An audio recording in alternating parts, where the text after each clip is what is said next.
I Kumnajariba MPCC President Aduga Koigi EICC Nagaland Namuchung Tripuragi in charge Shri respected Ajoy Kumar Singh ji Aduga Koigi Steering Committee All India Congress Committee ki member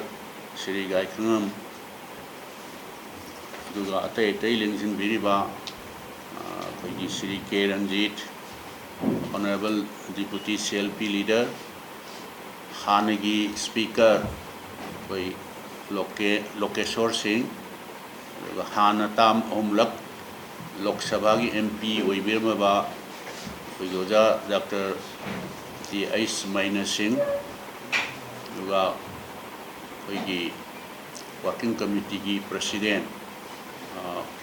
Muhammad Fajur Rahim Atay Lingsin Biriba MPCC ki Office Bearer Singh Aduga Saknairaba Party ki Leader Singh Press amusung media ki board electronic aduga print media ki amaru apang sing pumnama akoi mayamna aidi loina khangna bire madudi koigi Rahul ji si Manipur da yamna laibak thiba thodop haiba tare incident me gi tang ahum dagi ha amaga makhai hena misi mina kaya thokriba man properties kaya manghan giba church temple singba kaya haiba tare akoina asa sung tau daba sumaina thokani haibisi akoi mangdaba haiba tare yamna surprisingly thokriba thodokse masidaida oi India ki Home Minister laaga numi humni di lerame adubu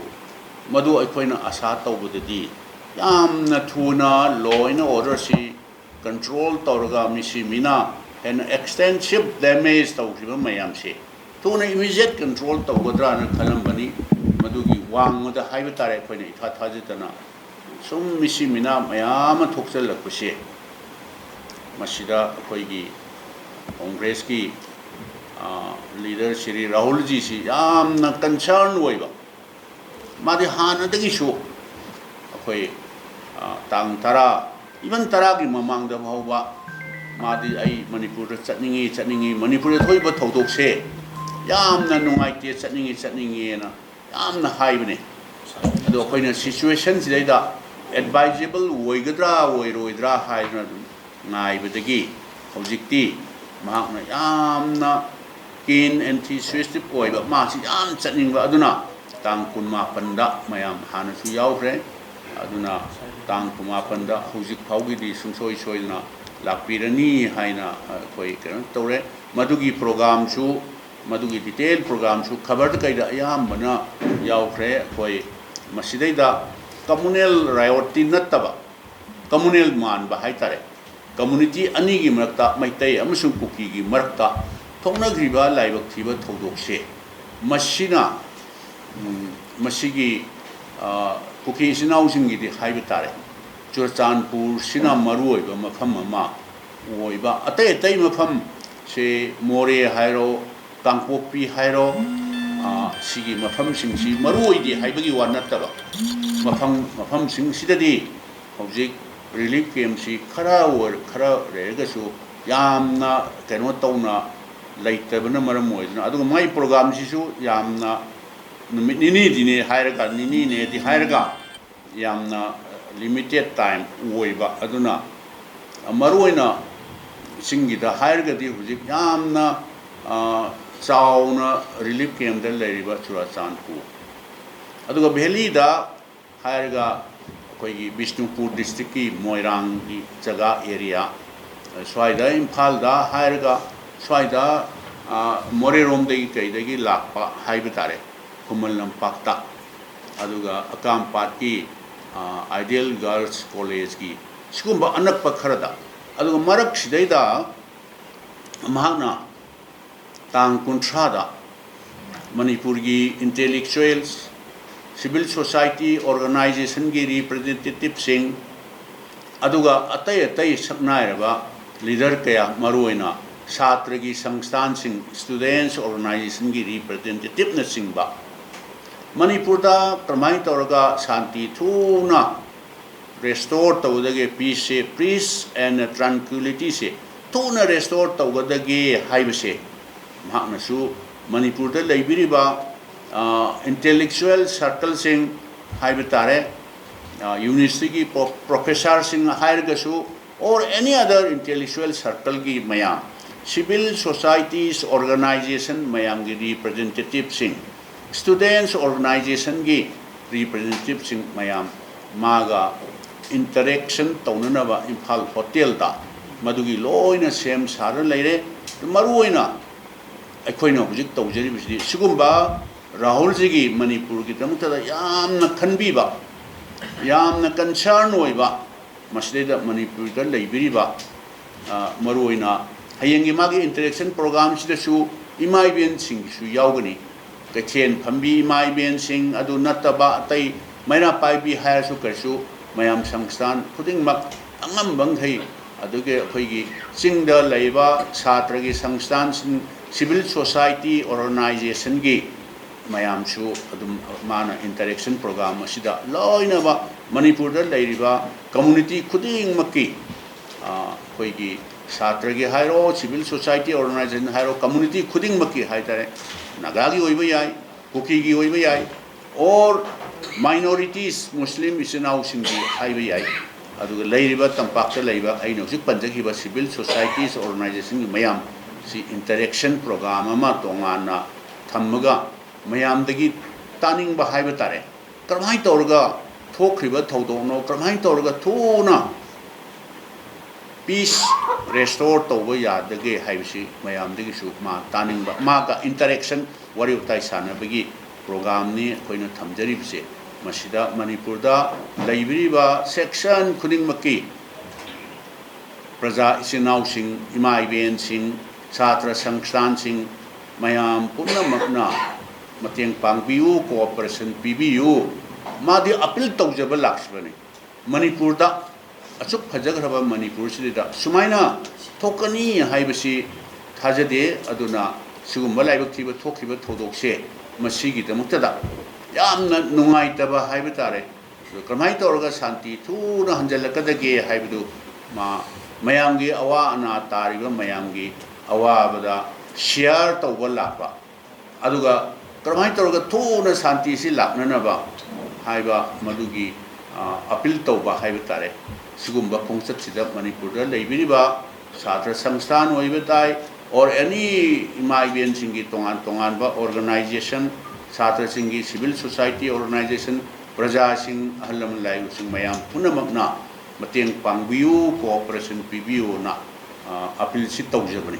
aduga marak asidaida local TV CNN haigadra platform haigadra kharana Congress ki matamda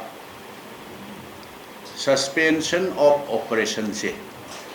masi maru hulambani masina maramoina ngasigi Manipur da thoiba thodok watho nungaitaba thodok sing si thoanbani adun masi sing torakadabani ena haidna adumai ma isamakti ujadri local CNN amata haiba tare madu haiba madugi matangduda koi yam akuppa madugi ground rules detail mayam didi do's and don'ts mayam didi noma tanja saba mada akoi amuk tanja laujage aduga akhang ahi sing mayam da haiba tare Manipur si akhang ahi yam na leiraba haiba tare masidai da leibiriba government gi site gi su suspension of operation se masi sumi Congress ki government matamda haibata way back 2005 ta masigi adugi mamang dagi kayarak hana government na masigi merit demerit mayam ama khanar matungda 2005 me wermane ai tha masing du di chap chaba keno tawngandre maduda agreement se inaraga actual enforced over effective date to the 2008 doi dagi ai mid tarik tu di ai kaure madui sana bahu masigi suspension of operation se Bharat Sarkar ki tongan ba agency mayam dagi army dagi oiba yai tongan ba information tongan ba agency kaya dagi suggestion haiba tare madugi report mayam ama phomjan tasalaga masidi haraba shanti pami harga shanti ki chukti tonaroisi wari sanaroisi haibasidi wari sanaba natana dialogue natana di violence di aduga khoi ki party ki di maroina congress ki di haiba tare violence haibasi khoi di masigi principle se khoi di sukya yada hingsa ji sukya yada ba o hingsa da thajaba haiba tare domino wari sanaji akhoi ahingsa ki violence ki lambi se khoi thadok sarage na haibase sida id any government amtana id object lairiba BJP ki center da lairiba Prime Minister Shri Narendra Modi na lusingwa sarkar sinasu adu state sida lairiba sinasu or any other government amtana su shanti ki wari sanarase shanti pame Bharat ki संविधान da koi thajai Manipur ki territorial integrity kahendabda koi yare haidna soi taunari badugo ai ngasai haijari budune amka dhanjanjabda suspension of operations hek inaba madugi ground rule da ihan han bada yaurise akhoi Bharat ki संविधान da koi thajai Bharat ki within the framework of the Constitution of India akhoi maduda adum chatpa koi yare ani subada madugi ground rule da akoi ngasidi copy du mayam da yenthokda keno tawdre adum bijage tanja sabada adum keto bijage ani suda Manipur ki territorial integrity se masi kahenda bada akoi yare na soi tawnari ni ko agreement du da adudagi moina pairamba nongmai arms ammunition explosive bomb gu makai muse loina masing si thido oga kem masing si loina ba identify tawraga madudai da akoi gi port ana nongmai thambam nongmai maru thambam bomb thambam se nakal ani magna government haisi government of India state government tripartite talk ne ba adu kuki militant sing siga ahum sina yana ba center saba port amada nongmai du loina masing thidokani maru loi masing thidokani explosive bomb mayam ji loi thidokani court ta thamaga double lock tawraga so si government na ama moina ama pai bane mother the do's and don'ts ground rule the detail mayam yaute any central force khangde aduga state force khangde nongmai caption ba question ba ama ma tawra madu ground rule du violate tawre haigadu aduga moi designated KM du da aroi ba final solution ama lakri bhawa designated KM sida ma koi confine taw lai gedamne madu nata dana moina koi chat chala ba ai khudam ama ni khatang haije bani ko madu su ground rule thugai re haigadamne ground rule thugai ra ba madu control tongna na ba se tripartite to ni na government of India equally state government yi daita su lai maramdi madudai da shoes fayagi agreement du da state government gi not below the rank of IG intelligence ke IG mayama committee da moi soi tawnar bani aduga kuki militant group ki soi tawnari bane aduna karigumba moina ground rules si violate tawraba adudai da timely promptly action lawdragadi madu kanadu so koi tainaru bi yaroi central government BJP ki central government state sida laiba BJP ki sigi sarkar sigi daita ne madu adu on top of that monitoring group amasu lay suspension of operation sigi monitor taunanaba monitoring group amal lay Central government ki government of India ki representative yauri adudagi akhoi state government ki yauri kupi militants ki yauri ngasai ground rule the yauri ba mayam che violate tawbra thugai ga chattabra hai se every month hujik hai ba monitoring group che masi meeting phanggadabne moi ga suspension of operation unagri ba masida ground rule the yauri se moi ground rule si phajana follow tawdabra hai se masi hujik monitoring group sina masi kano tawgadamni monitor tawgadamne ba violate tawdabra thugaidabra se adu kari gumbada masigi suji kano tawramdragadi phattaba oiramma ba Congress government na tawrambani masina maram oidna ngasigi irang ngasigi thoiba thodok se thoallambani haiba targadi Congress na lepak ki interest na taba Canada ba suspension of operation amat tawsallame hairgadi 2004 da 2014 da center ki Sri Narendra Modi na lit tawa BJP government la 14 dagina hujik 22 di sahi Nepal hele karigino suspension of operation se Lauthom dri karigino Congress and Tormise lepak mang na bani state mang na bani na ngasi bhawda sahi Nepal hele se suspension of operation withdraw tawram dri karigino adagi handoktabano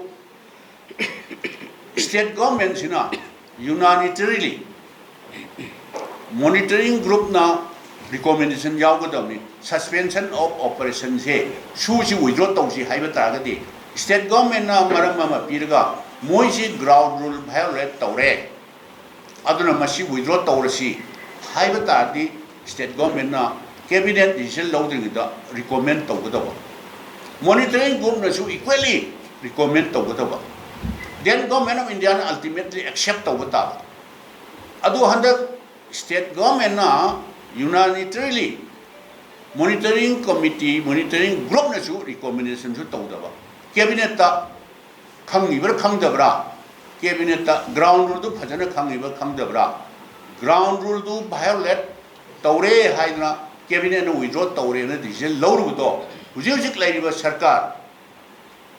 home ministry government of India home ministry no haidna reject tawreiba yaraktri se sibu suspension of operation sinara base suspension of operation se lepak mang na bri ngasi gi thoiba thodok se machine maram oina thoallambani haiba targadi karigino ba hujik ba government of India na si suspension of operation se shanti gi wari sana base si dum chathagi gadabane na dum thammi se congress na tormasi masi phattabani haige dori bra ba mase ado handoktabano state government sina suspension of operation se withdraw tawragi na moine unilaterally moi kusina tawrubudagi government of India na no haina regret torkrena reject torkreba masi u phattabra ba akoina haijari suspension of operation se masi support tawdabrante masi shanti gi wari sanabani ground rule phajana nga aga chatpa targadi shanti natnadi ahimsa nadi karimta solution purapa ngamoi haibase masi akoi sentok sabani aikoina tormi se akoi gi matamda haiba tare 2008 tagi effective date se 2008 tagi ne khalasi 2017 baudo ground rule violate tawre ada tawre popi pambi thare adu haibana simba violence thore miyam se Manipur da lebi praja singna 2008 tagi na 2017 bhauni aidi sumaina kuki militant singa su tawna gi haibasi ayam na bu khangam dongma de haibadi ground rule violate tawdaba violence amta leitaba aduna aidi kanagumba organization kharana congress ki matamda kuki militant singa su tawnaramadi ngasigi hingsa thoiba violence tawriba hanaba sunaba tawriba properties mayam ama burn down tawrma halni haibase ꯑꯩꯗꯤ ꯃꯁꯤꯗꯤ ꯑꯆꯨꯝꯕ ꯑꯣꯏꯔꯣꯏ ꯍꯥꯏꯕꯒꯤ ꯄ꯭ꯔꯃꯥꯟꯗꯤ ꯑꯩ ꯍꯧꯖꯤꯛ ꯇꯧꯔꯤꯕ steel BJP ꯒꯤ government of Indian sushi ꯁꯨꯝ ꯀꯟꯇꯤꯅ꯭ꯌꯨ ꯇꯧꯒꯗꯕ ꯑꯗꯨ ꯑꯣꯏꯔꯒꯗꯤ any political party any organization haitari government of India ngangno birona fattamani haitari huji phok sum thammi ji karigino bu government of India na ai ji government of India da taina sanwegi wan na chedi shanti gi wari sanadana khulai paibe singse waroi sinama phorapasidi ai di lugane na khalli aduna ai masimaga maya Manipur da leiba praja singna lanna ꯆꯠꯈꯤꯗꯅꯕ ꯑꯩ ꯃꯁꯤꯃ ꯁꯦꯡꯗꯣꯛꯍꯧꯗꯕ ꯌꯥꯗꯕ ꯇꯉꯥꯏ ꯐꯗꯕ ꯂꯩꯔꯦ ꯍꯥꯏꯅ ꯑꯩꯈꯣꯏꯒꯤ ꯄꯥꯔꯇꯤꯒꯤ ꯇꯔꯞꯇꯒꯤ ꯁꯦꯡꯗꯣꯛꯆꯕꯅꯤ ꯑꯗꯨꯅ ꯑꯔꯣꯏꯕꯗ ꯍꯌꯦꯡꯒꯤ ꯔꯥꯍꯨꯜꯖꯤꯒꯤ ꯚꯤꯖꯤꯠ ꯍꯥꯏꯕ ꯇꯥꯔꯦ ꯃꯅꯤꯄꯨꯔꯗ ꯊꯣꯛꯈꯤꯕ ꯂꯥꯏꯕꯛ ꯊꯤꯕ ꯊꯧꯗꯣꯛ ꯃꯌꯥꯝꯁꯦ ꯃꯁꯤ ꯌꯥꯝꯅ ꯀꯟꯁꯔꯟ ꯑꯣꯏꯕ